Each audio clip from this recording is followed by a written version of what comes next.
So it's our third virtual Mekong Tourism Advisory Group meeting. Very quickly, if everyone could be on mute so we don't have an echo. I think some people are, yeah.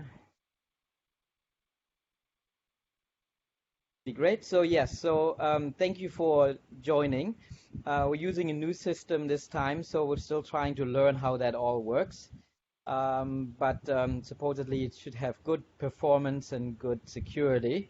That was a concern of some, and let's see if we can meet everyone's expectations. So the topic today, actually we were looking to, as every time, give a quick overview of some of the countries.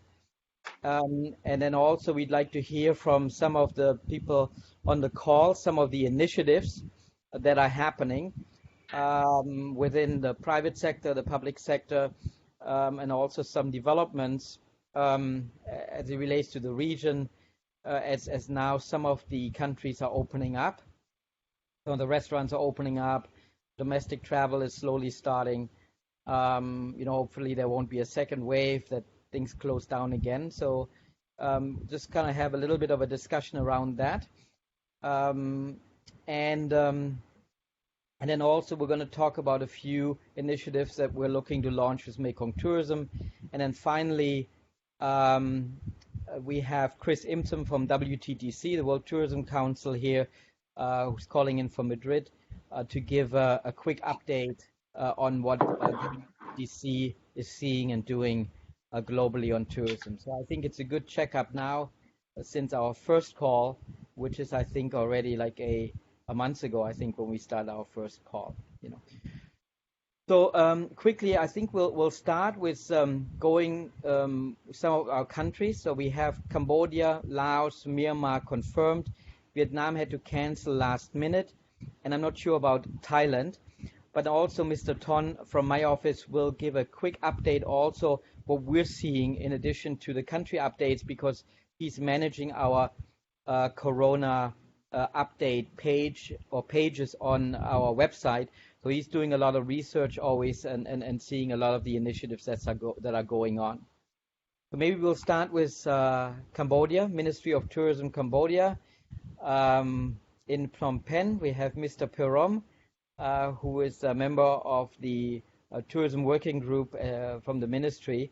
So Mr. Phearom, if you can give us an update of what's happening in Cambodia.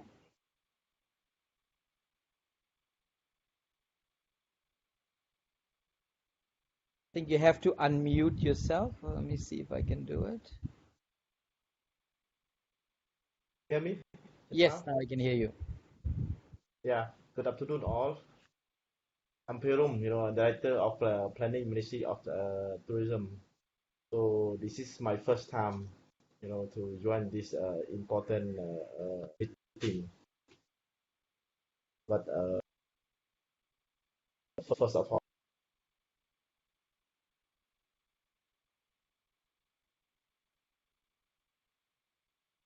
on behalf of Jane for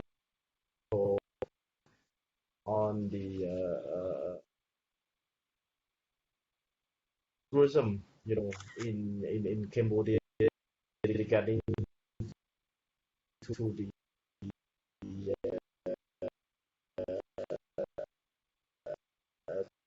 122 current infection patient, and then 122 recovery, recovery without death case in according with the official information from the Ministry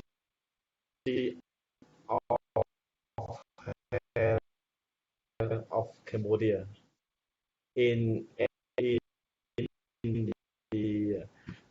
Suman, how is the COVID-19 pandemic which affect to the tourism industry of Cambodia, such as hotel, guest house, restaurant, massage and spa service and etc.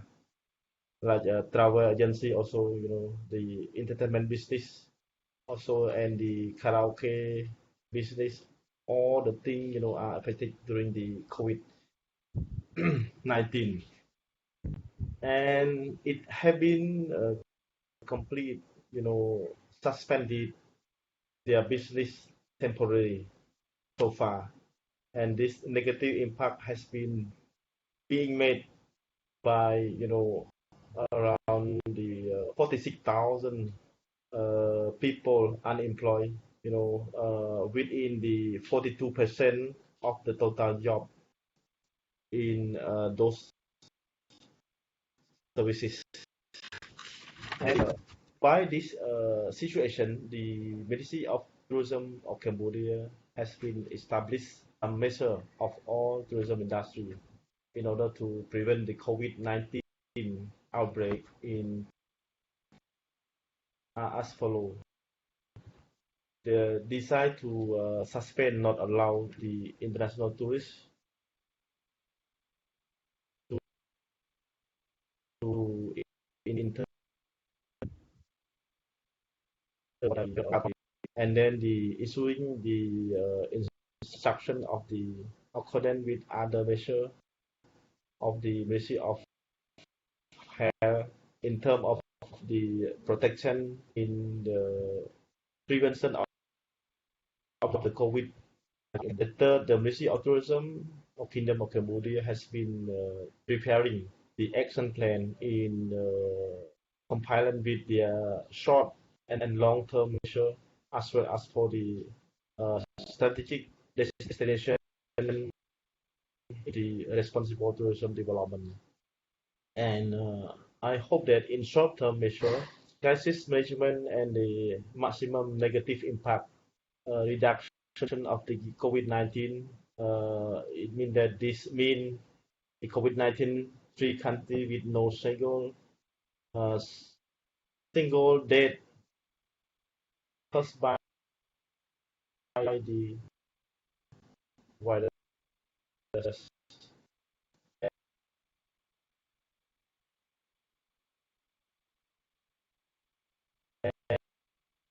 And in the long term, we think about the improving of the tourism image for the safe destination.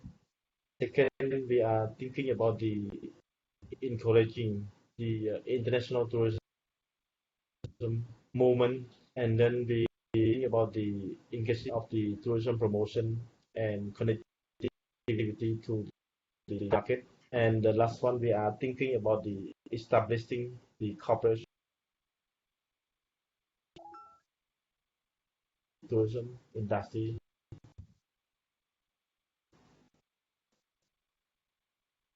and then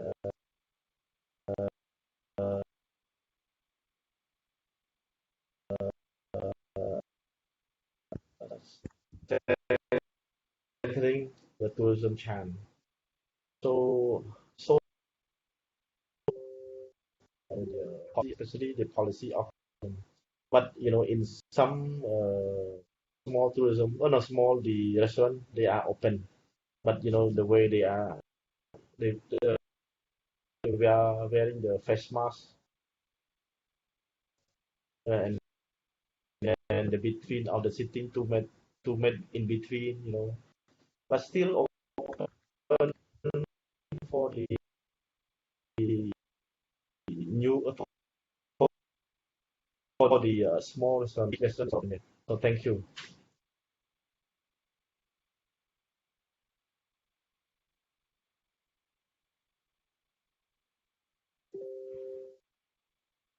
Okay.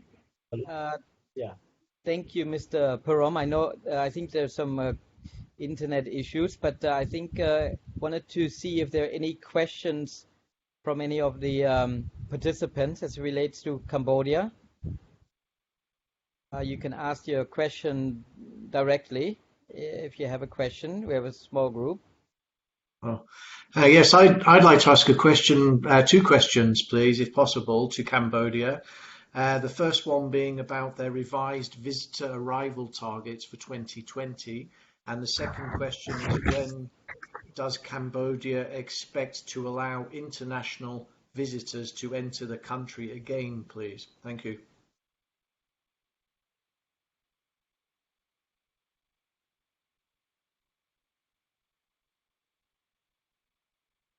Can you repeat your first question, please? Yes, the first question is, what are your revised tourism arrival numbers for 2020, please? Run. I can send it in the chat. All right. I can get what your question. Okay, thank you. Actually, from you mean, do you want to know the arrival of the international tourist arrival for Cambodia, right? In Your the 2020, revised right? targets for 2020. Uh-huh. Just now from Jan to March of the 2020, we Cambodia received 1.1 million international tourist arrival, and then it decreased about 38.5% of this year. Yeah, and as I expect, Cambodia expect to open the the airline and then the hotel business and other business to the tourism field. It depends on the government policy, and then we are waiting for the Ministry of Health in Cambodia.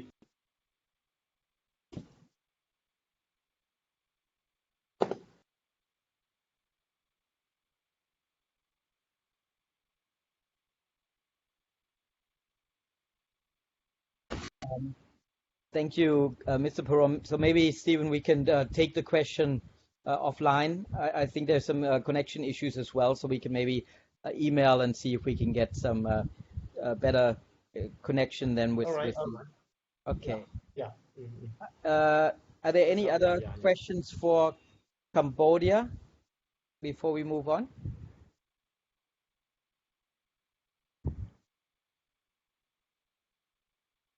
If we don't have any other questions for Cambodia, then we'll move on to Myanmar.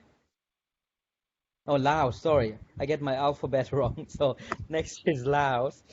Mr. Sounh, Mr. Somchai in Vientiane, please.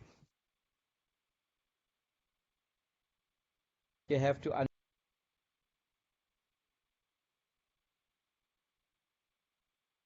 okay.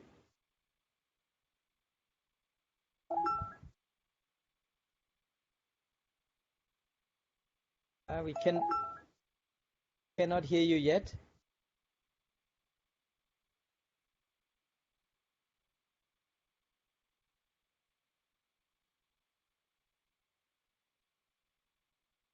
No, it worked before.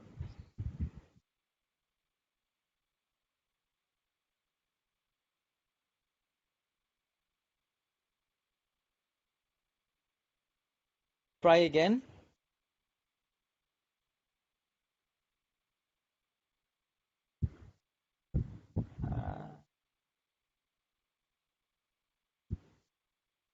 I don't know if it's just me. I cannot hear Laos.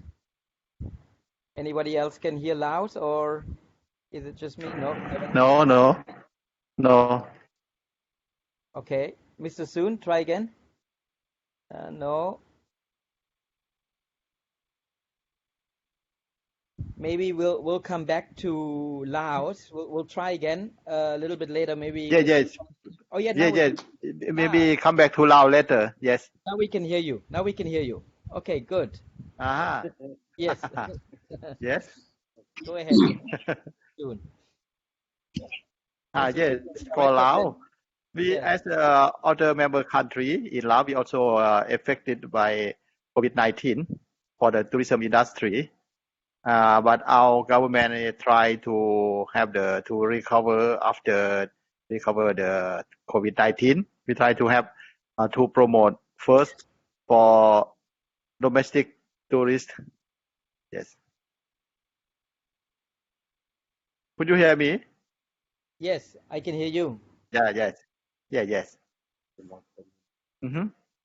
Good. As a result of the number of international arrivals in the first quarter had decreased from 1.06 million, and we received only 800,000, with the decrease of minus 17% for the first quarter of 2020.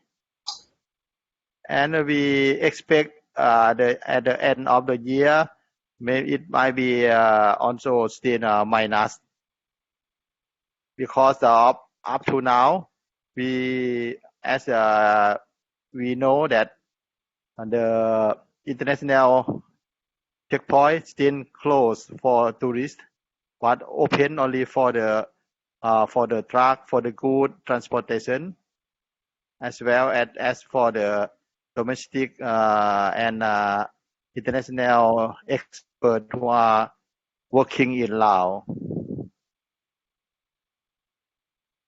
Yes. Okay. Thank you very much, Mr. Sounh. Mr. Sounh, for the ones that don't know, and I would like to give you some information about the the Laos. For up to now, we have recorded only 19 confirmed COVID-19 cases in Laos, and already recover 14 cases. Still remain 5 cases in the hospital, and still is up to date. In Laos already 37 days, we have no any new cases for the COVID-19. Great. Thank you very much, Mr. Sounh. Mr. Sounh is the Director General of Marketing for the Ministry of Culture and Tourism for Laos, and Mr. Somchai, his colleague, is the Director of the Planning Department. Are there any questions for Laos? Again, you can speak directly, as we're a small group. You don't have to send via chat. Any questions? Yes, Mr. Sounh. Yes. What are your expectations for the end of year arrival numbers? You said your arrivals so far in the Q1 are down 17%. Do you expect the end of the year to be down 17%? What are your expectations by the end of the year? And for 2021, if you have them. Yes, at the end of 2020, we expect that the number of arrivals, it might be also still decreased, because of the situation of in many countries still not very well for traveling for as tourists, as well as the direct fly also still closed. Yes. Down 17% or more? We from our survey, it might be more than 17%.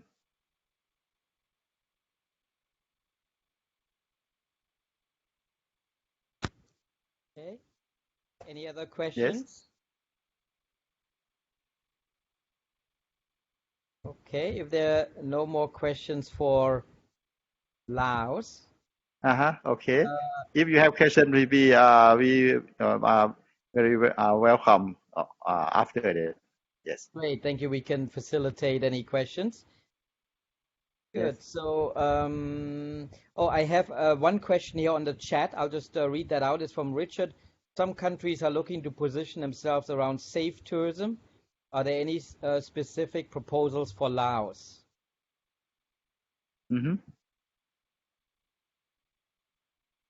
So for example, Thailand is having a project to position Thailand as a safe and healthy tourism destination with their certification project. Is Laos looking to do something similar? That's what Richard is asking here. Yes, in Laos also we have the same situation. Yes, we are preparing also for the domestic tourists first, then for the international. We also we think that at the end of this year we will receive international tourism, but by checking on the condition of tourism who are coming to Laos. Okay, thank you very much. Any other Yes. questions for Laos? Okay, then we'll move to Myanmar. Mr. Myint at the Ministry of Hotels and Tourism of Myanmar in Naypyidaw. Mr. Myint. Yes, thank you, Mr. Yan. Good afternoon, and I would like to extend my warm greetings to all the participants who are joining this conference. And I'm Myint, Director for International and Regional Cooperation Department, which is under the Ministry of Hotels and Tourism, Myanmar. So today I want to give some updates of Myanmar. Firstly, I would like to talk about data of COVID-19. So up to now, there are a total of 101 confirmed cases and a total of 191 confirmed cases. A total of 101 persons have recovered and 6 expired. So the data, the expired cases were recorded since at the beginning of May. So far, we haven't had any casualties. Second point is that currently from the government side, all the restrictions set under the guidance of the national level Central Committee for COVID-19 Prevention, Control and Treatment have been extended to till the end of May 2020. For example, Myanmar air travel ban has been extended to 31st May 2020, issued by the Ministry of Health and Sports for the purpose to prevent importation of COVID-19 to Myanmar. And the second example is that in Naypyidaw, which is the administrative city, order issued to suspend all the events and the entertainments of public and private organizations with a large number of audiences, as well as cinemas, private dormitories, and nursery schools until May 15 was extended to 31st May 2020. So this is one of the some examples to inform you. And the other one is in terms of tourism update.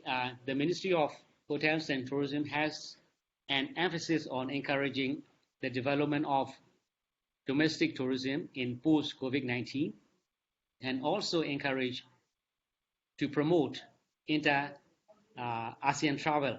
Of course, we need to focus on inter-Mekong region travel. So we need to think about for when we open our doors to international visitors. In addition, we need to consider for the travel bubble in Mekong region, especially for neighboring countries which are neighboring each other. And now it is being exercised between New Zealand and Australia. So we can also take an example from that. And there have been several virtual meetings with tourism stakeholders to exchange updates and suggestions on the recovery of tourism sector in Myanmar. So the ministry is leading the role to organize this kind of bubble meetings. And even yesterday, the Ministry of Hotels and Tourism had a video conference call with representatives of Chinese tour operators for preparing to receive Chinese travelers in post-pandemic. And in order to encounter the challenges and to revitalize the situation of tourism in post-COVID-19, now the Ministry of Hotels and Tourism is developing a post-COVID-19 tourism strategic roadmap, which is focusing on 6 steps. So we are preparing for that in post-COVID-19. And for the time being, the Ministry of Hotels and Tourism is closely cooperating with UNWTO in addressing the challenges for tourism sector of the COVID-19 pandemic. So we have been invited to propose any assistance like technical assistance or whatever. So we received the invitation letter from the UNWTO. So this is what we are doing right now. And we hope other our fellow member countries will support to revitalize the tourism sector in Mekong region. I think. Thank you very much. Yes, that's all. Thank you very much, Mr. Myint. Very good and concise summary of what's happening in Myanmar. Obviously, we were scheduled to have our Mekong Tourism Forum in Bagan, first in April, now in end of August, and now we're discussing to have this postponed for 2021. I think we can say that already, that there is a very high likelihood we will postpone a Mekong Tourism Forum in Bagan to next year, and very soon we will announce when those dates will be. So Bagan will happen, which I'm very happy about, and I think many of people here that have never been to Bagan or have been to Bagan, it's a great destination. So we will have a Mekong Tourism Forum in Bagan in 2021. Are there any questions from the participants regarding Myanmar? Jens, I have a question. Yeah, and this is for, hi everybody, good afternoon. My name is Rick Kazarian. I'm in Bangkok. And this is a question for all of the government representatives. And it's a bit out of self-interest, but we're talking about creating travel bubbles so people in the ASEAN region can travel between different countries. So I'm a U.S. citizen.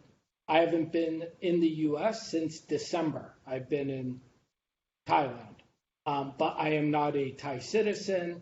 So in other words, are you guys making any considerations whatsoever for the hundreds of thousands of expats or tourists who have been in the Southeast Asia region during all of COVID to be able to travel within a travel bubble of ASEAN?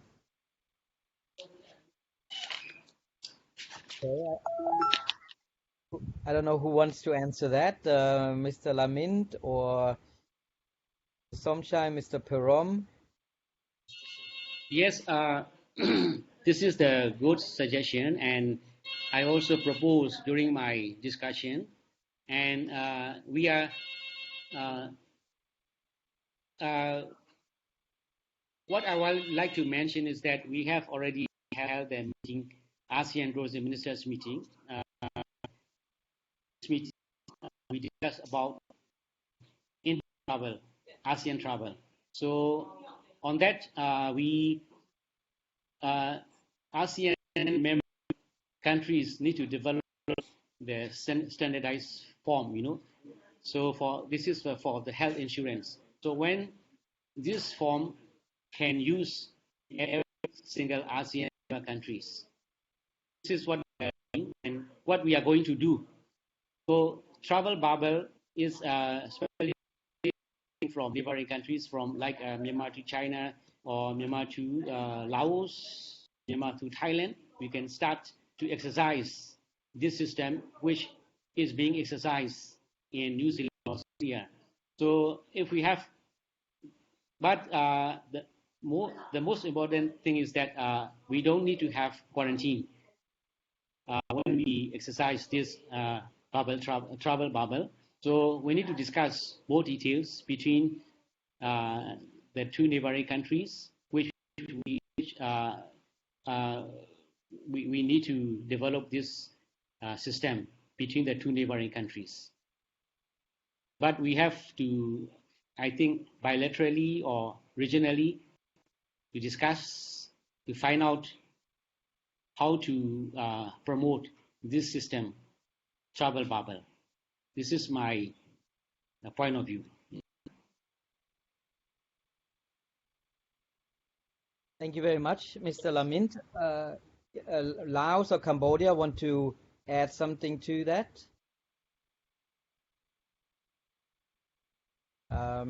If not, I mean, I agree. I think we have a huge opportunity when it comes to travel in the GMS, and I think, Rick, this is a very good question to see, how expats that live in the region, obviously with non-GMS or ASEAN passports, are able to travel in the region. I know we also have some friends here on the call that may also have some insights, maybe from ADB. I'm not sure if Stephen has some other points to add to this, because it's a very important and regional question. I know ADB is working on a lot of projects on this. Not sure, Stephen, if you have any other insights to add to this. Yeah, I think it's a very relevant question. And I can actually bring some of my own experience that I have with this. I was in the Pacific region earlier this year, right when the COVID outbreak really started to accelerate. And I was going from Fiji to Samoa, actually. And before I was able to get on the plane to go to Samoa, which had suffered from a measles outbreak the previous year, I was required to get a health check.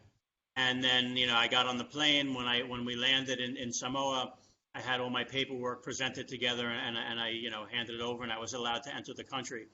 The gentleman raises an interesting question, because there's a lot of I guess third-party nationals, not only ASEAN citizens or GMS citizens, that would be eager to cross borders. Many working in consulting and knowledge work and others. So if the countries do come up with a travel bubble concept, I certainly think that's something that they would consider, where you were for your, and, I think I had to demonstrate that I was in Fiji for 14 days before I could travel, without any symptoms. So this may be the reality of one of the conditions in these new travel bubbles, if they do actually, come to a multilateral agreements on how to organize those. But, we need to congratulate the governments in the GMS, and they've done a great job actually in controlling COVID. So that could be a next step. We heard from Mr. Sounh and others that the government's first step is to promote domestic tourism, safe domestic tourism, to get some confidence back where people can travel. And, logically in the GMS, it would follow intra-GMS travel, which is already such a big part of the numbers of travelers in the Mekong region. So, yeah, the travel bubble concept is certainly something that's relevant for the Mekong, ADB. We haven't been asked yet to kind of convene and facilitate that process, but it's certainly something that we would be open to doing. Great. Thank you very much, Stephen. I may come back to you a little bit later as well. So we'll move on. If there are no other questions for any of the 3 member countries that just spoke, I'd like to... Sorry, Jens. Yes? Here's Nicole Nicole Häusler, since several weeks stuck in Berlin. I just have a question again to Ulla Myint. And this might be also interesting for the other countries, because you have been mentioning that you start to work now in cooperation with UNWTO on this recovery strategy roadmap, mentioning 6 steps. Can you briefly give us an overview? What are these 6 steps? Or the titles of these 6 steps? Yeah. Thank you, Ms. Nicole, for your questions. We are great friends, so I'm happy to answer your questions. So we COVID-19 Myanmar Tourism Strategic Roadmap, which has 3 steps. Just only draft. We haven't finished it. So after finishing it, we have to propose to the private sector as well, and then so that we can receive the feedback from them, and then we will revise again, and we prepare again, and then we will decide whether it is we can apply in current situation or not.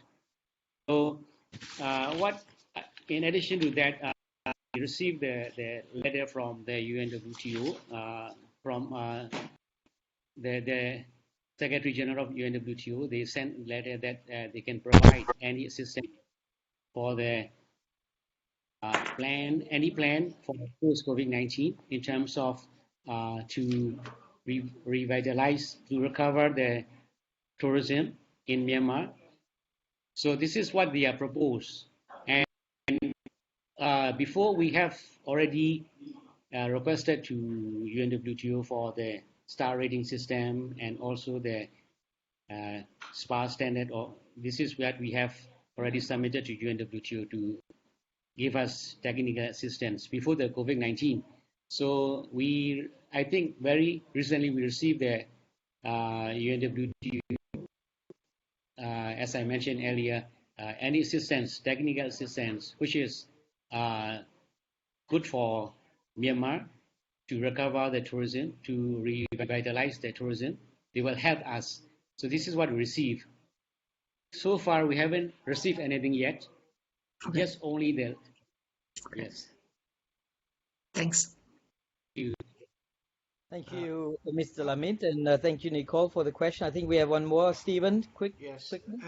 Thank you, and thanks for asking that question about the 6 steps. I wanted to ask that as well. But my question for Mr. Myanmar is actually about visitor arrivals for Q1, for the beginning of the year. How many visitor arrivals did we have in Q1, please, Mr. Myint from Myanmar?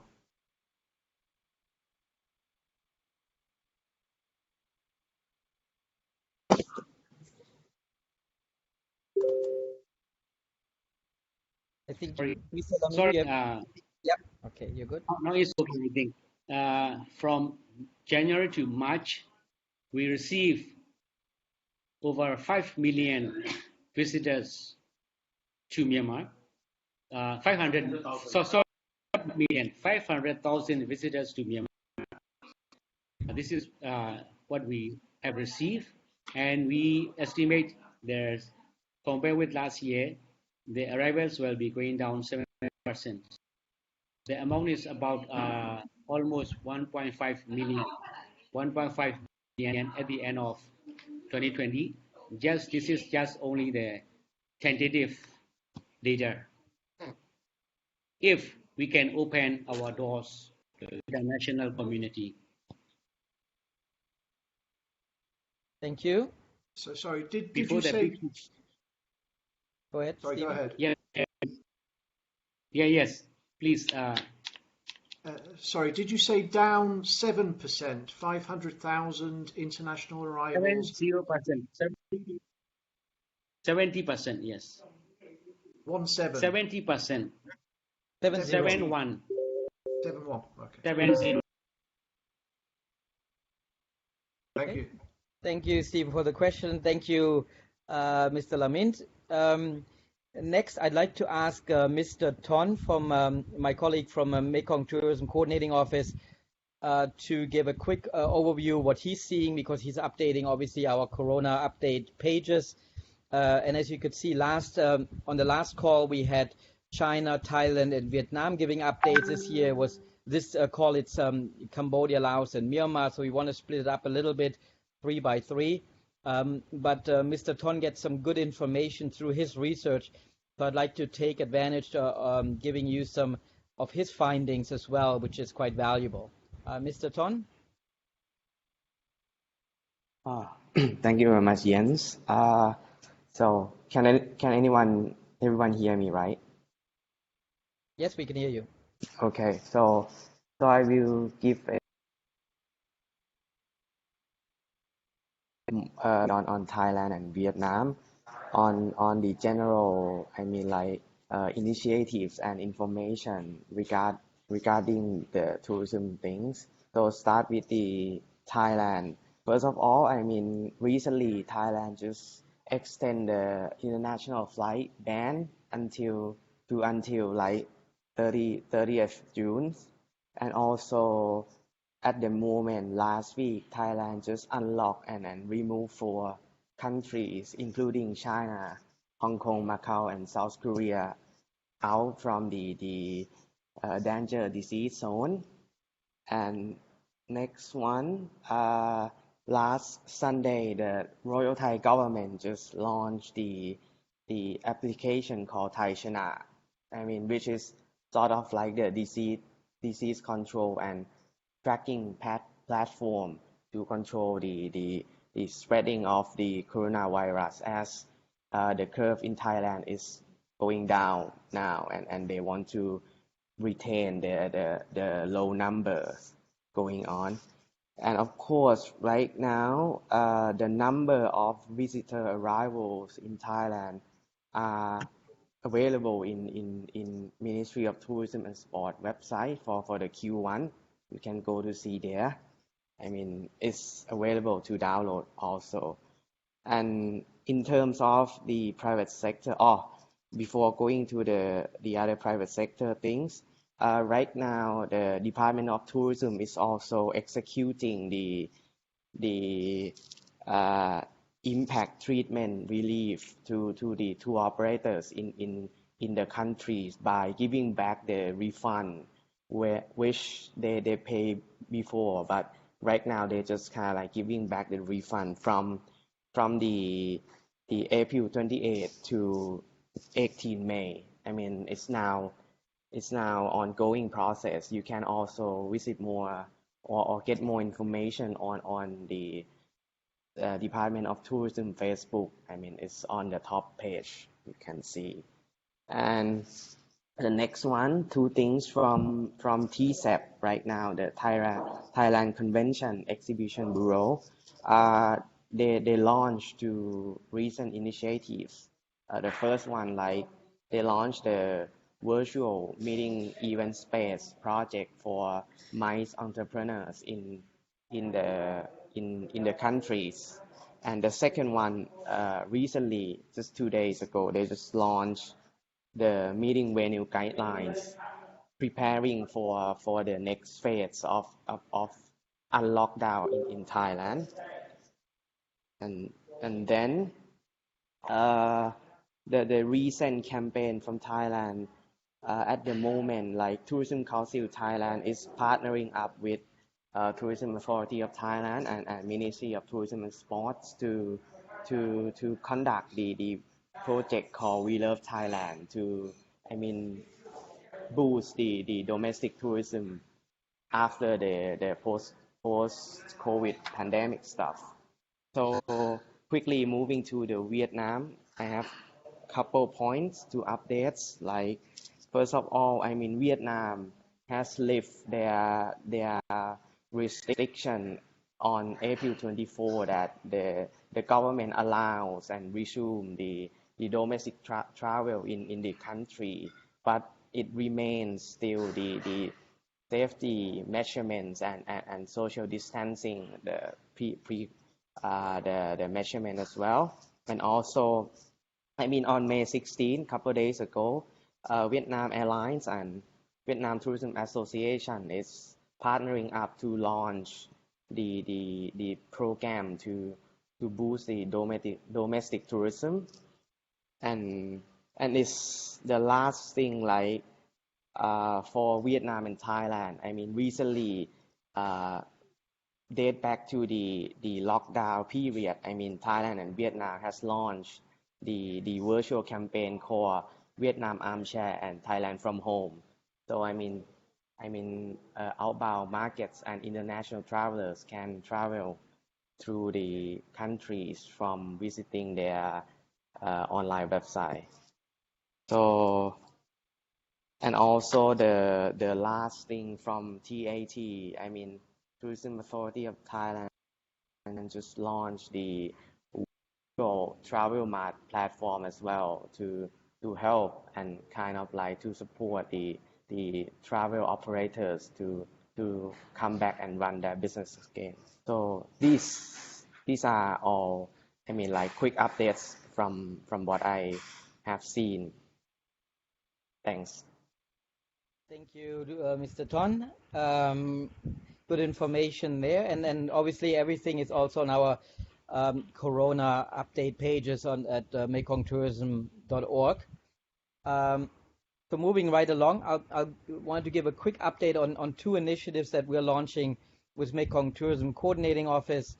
One is our Mekong Innovative Startups in Tourism program, MIST, which is 2020 is now going in its 4th year. So we were, I think, one of the first tourism boards that had a startup program, really connecting startups and entrepreneurs with the travel ecosystem.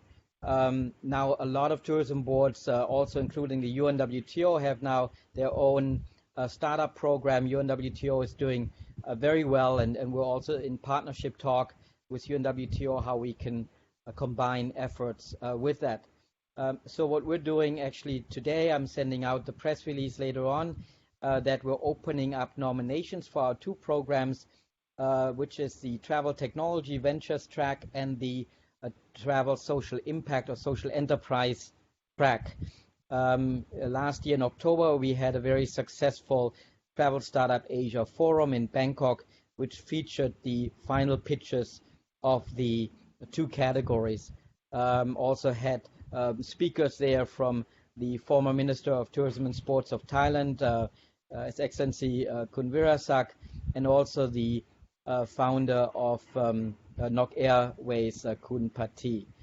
ADB is a partner with us on this program. It actually was an initiative that was started by ADB and Mekong Tourism Coordinating Office.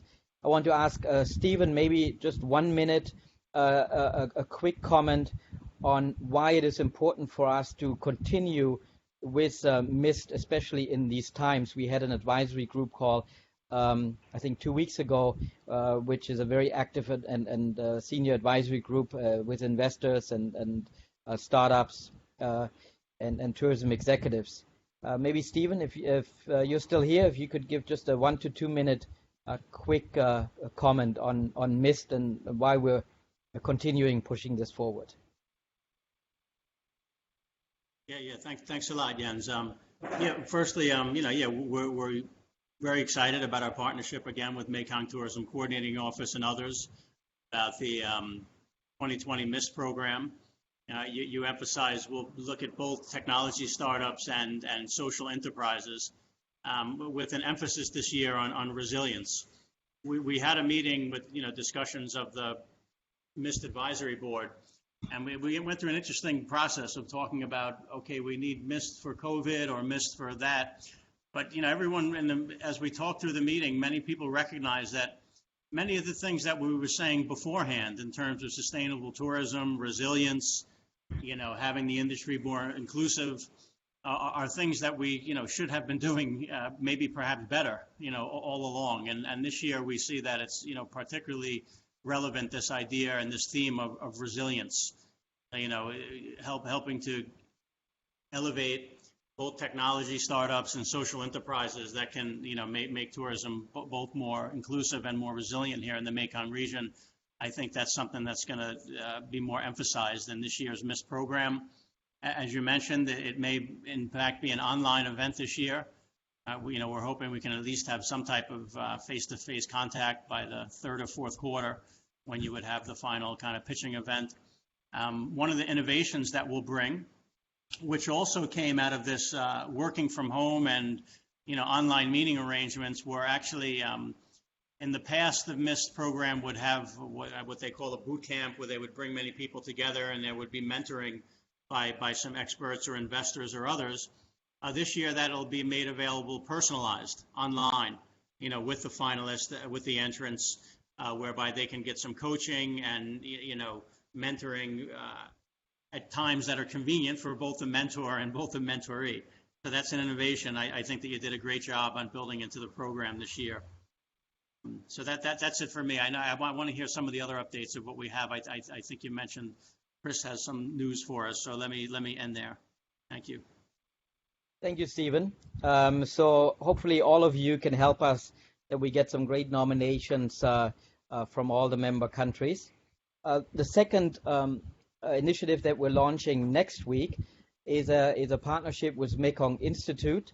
Many of you know Mekong Institute, which is also an international governmental organization which is focusing on capacity building and also other sectors like agriculture, energy, technology, innovation, and so on. And we partner with them on an initiative, what we call Mekong COVID-19 innovations, where it's almost like a curation of initiatives that are happening in the region. So it's not just tourism focused, it's any sector, any initiatives, any innovations that come out of this pandemic right now. And the reason for doing it is really to position the region as being innovative, creative, and also forward-thinking, taking measurement when business opens up again, not just tourism, but really everything, which in this period, I mean, we really see how it is interconnected, and one leads and drives the other.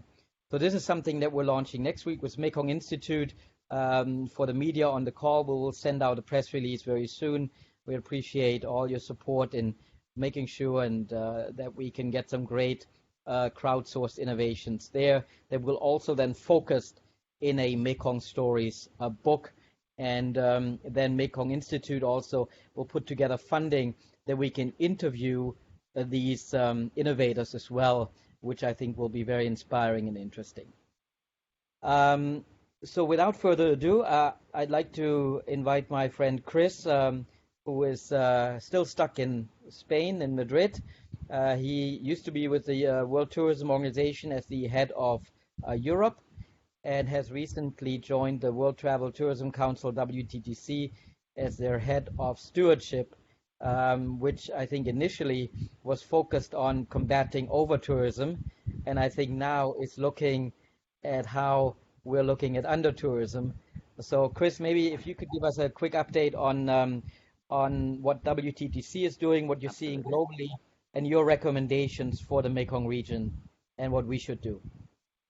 Yeah, no, absolutely.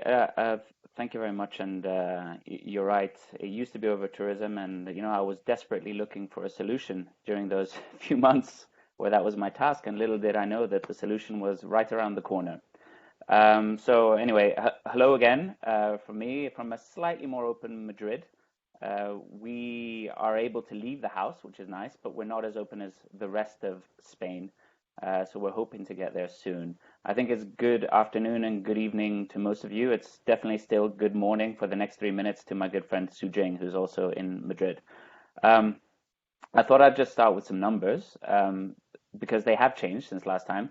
Our latest estimates show that, quite frankly, staggering 100 million jobs in the travel and tourism sector are at risk due to the pandemic. So that's up from 75 million just a month ago.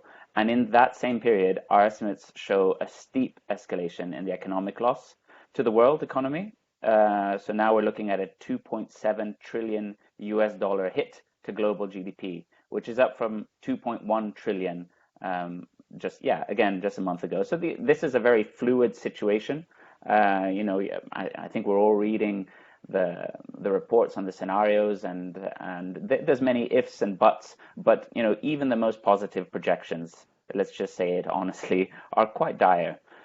So what has WTTC been doing? Well, last we spoke, I covered the messaging that we're promoting amongst our members, our open letter to the governments, and the advocacy that we're doing with the governments on that front.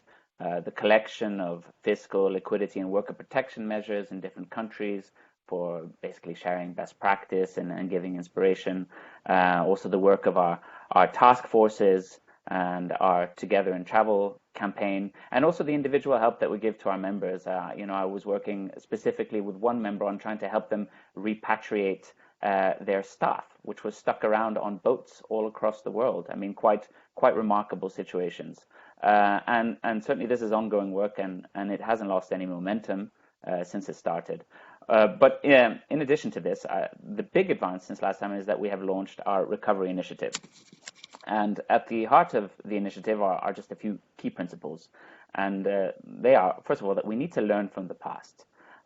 We shouldn't try to reinvent or create unnecessary new travel processes. We need to implement global protocols and standards that are defined by the travel and tourism sector together with health experts and the public sector to gain back traveler confidence, and this needs to be endorsed by government.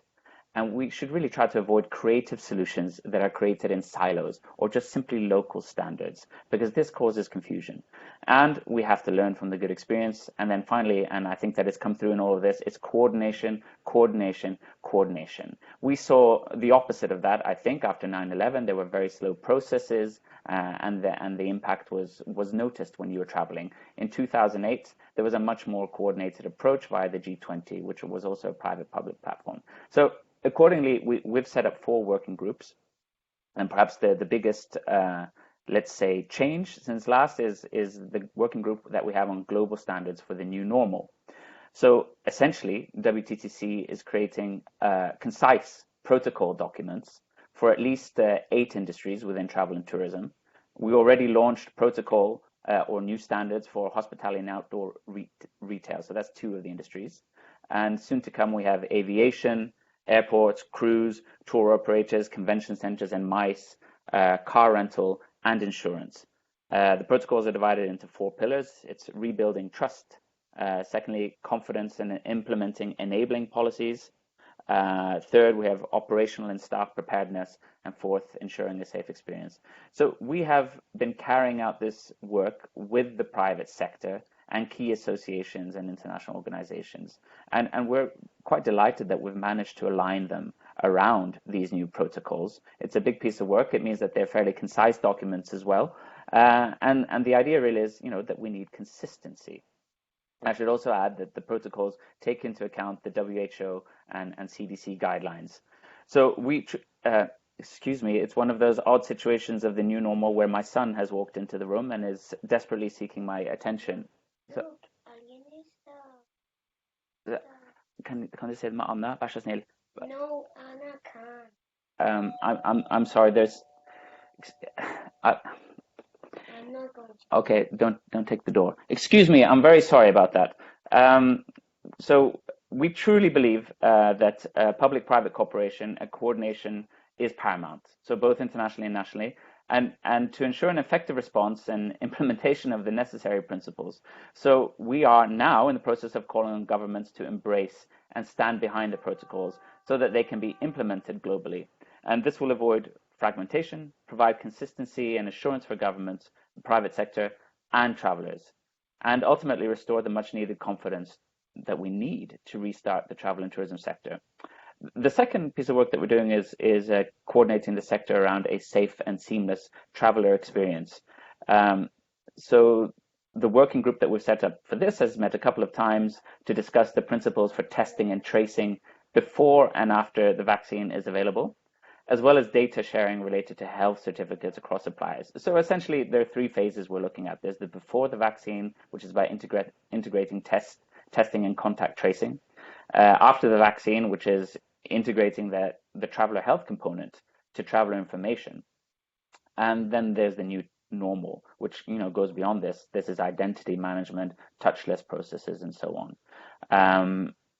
Thirdly, we are also mapping signposts to recovery. So we're creating a dashboard to allow qualitative and quantitative data to help the sector. I believe that there are 10 indicators which have been identified, 5 which are on the current status, and 5 which are on perception and intention. So, for example, current status is hard data. It's bookings across the different segments, outbound departures, numbers of flights, and so on. Perception can be intention to travel, the demand and volume based on themes, sentiment analysis, and so on. So we're talking to our data and knowledge partners, and we're also working on the visualization component of this, and we hope to have it ready in about a week or so. So I should just interject at this point and say that I hope that you are all using the COVID hub on the WTTC website. It's a lot of resources, both for governments, for the private sector, and for travelers, and I believe that there's a lot of good and helpful information there.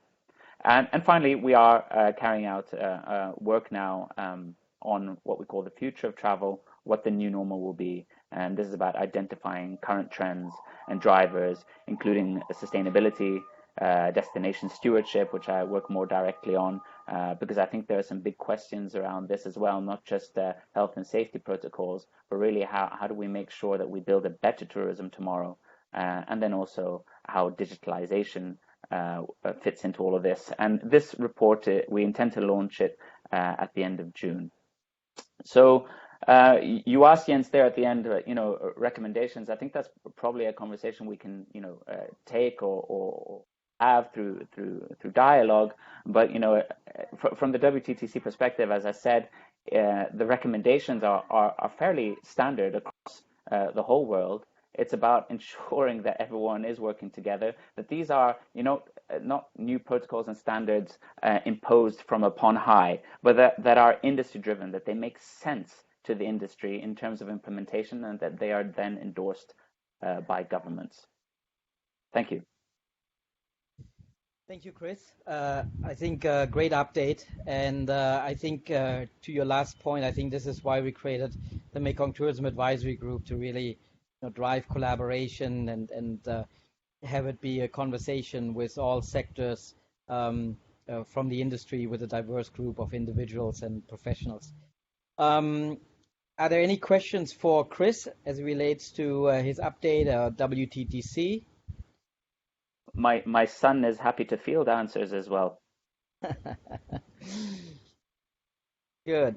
If no questions, I'd like to ask, and that's a little bit of a blind call, but I know we have Mr. Jing on the call as well, the former director of the Asia Pacific program for the UNWTO. I invited Mr. Harry, who is the deputy director of the Asia program, UNWTO, to join as well. He wanted to join, but he has a conflict, unfortunately. I wanted to ask Mr. Jing if he has maybe some final comments before we close the call, since we have Your Excellency on your call and your big expertise. I think one question that everyone is asking is China. Is China going to be the solution for the GMS, or will it be more regional? Will it be ASEAN? What do you think, and what are you seeing, especially talking to your colleagues and friends at UNWTO? Well, thank you, Jens. Such a delight. I joined Chris to greet all our friends in Asia, and we are slightly better here in Madrid. Before going to the question, Jens, about China, perhaps I would just like to offer just one point, that the GMS countries, I think you guys are doing a pretty good job.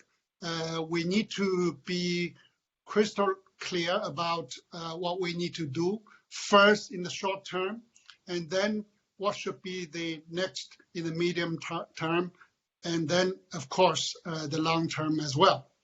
When it comes to the short term, I would say that compared with my first meeting in the group, I think the GMS countries are doing pretty well, that you realize how important that we need to look at the domestic market, because that is the market that you can, first of all, save the lives of the tourism workers before you talk about the international part, because it is beyond the control of the travel industry. So I see that is coming up pretty well in Laos, in Cambodia, and in Vietnam, as well as in Thailand.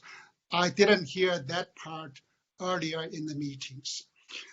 Apart from the domestic travel, perhaps an experience that China has gained is to look at the different modes of operations when it comes to hotels, to restaurants, that you need to be flexible. How you never heard about 5-star hotels offering takeaway food along the digital platform. That is what China has been doing. And it has worked pretty well, that citizens got 5-star hotel restaurant food through the Amazon order taking. I think in the short term, also the expats that are already in your countries, I heard quite a few comments on that. That is another flexibility you need to look at. From the medium term, Jens, if I may prolong a little bit, I think what's the message here for the medium term for Asia, for Mekong River countries, is the confidence building. And the positive message that Asia actually is doing probably the best as compared with the rest of the world, certainly compared with Europe, this message has to go through in order to build our own confidence. And then you heard about all these, protocols, the health measures that are to be put in place in airports, in hotels, in restaurants. These are the measures that you need to take to consider in the medium term. But perhaps in the medium term, you also need to look at the so-called bubble travel. And that is basically point to point. And I think, again, I will use the China example, because China, the domestic travel within China is like international travel distance-wise. What they have done is basically using the QR code system, using your mobiles, and that has worked out pretty well. And then we can use that to adapt to the international neighboring country travel point to point. And then longer term, we need to look at how I 100% agree with Chris, how we need to look at the future better tourism. It's not about the same tourism that we're talking about. So coming back to your question, Jens, about China experience, I would say forget about the current summer part, because that's not possible according to the various surveys that I have read. You need to look at the third quarter or the fourth quarter if you will get any China traffic. But to do that, my strategy would be point-to-point arrangement. That means bilateral protocols agreements. I heard already from our good friend Myint about this negotiation already with China. But this has to be based on bilateral basis, because without that, on both sides, on the receiving side and on the source market side, safety issue, the health concern will be an issue. But with the protocol in place on a bilateral basis, I see it will work. Yes, I think I should stop here. Thank you very much, Jing. Great insight. Do we have any questions for Mr. Jing? If there are no questions, obviously we can continue the discussion in our online community, because Jing is a member of the Mekong Tourism Advisory Group. So any questions you have, you can also ask on the community. That's why we've built it, and we're getting some good traction on it. I hope this time it also will work, that we can record we recorded it, that we get the recording, which didn't work last time. We will share that also with the greater industry, because I think these are some good discussions, some good points. And finally, we've now had these calls in a kind of like a 2-week cycle, which I think works quite well. I think 2 to 3 weeks, if I'm not mistaken, because that always gives us new developments, new updates.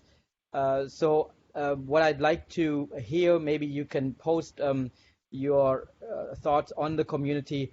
What topics should we discuss next? We always want to have a quick update from the countries and also our initiatives with Mekong Tourism.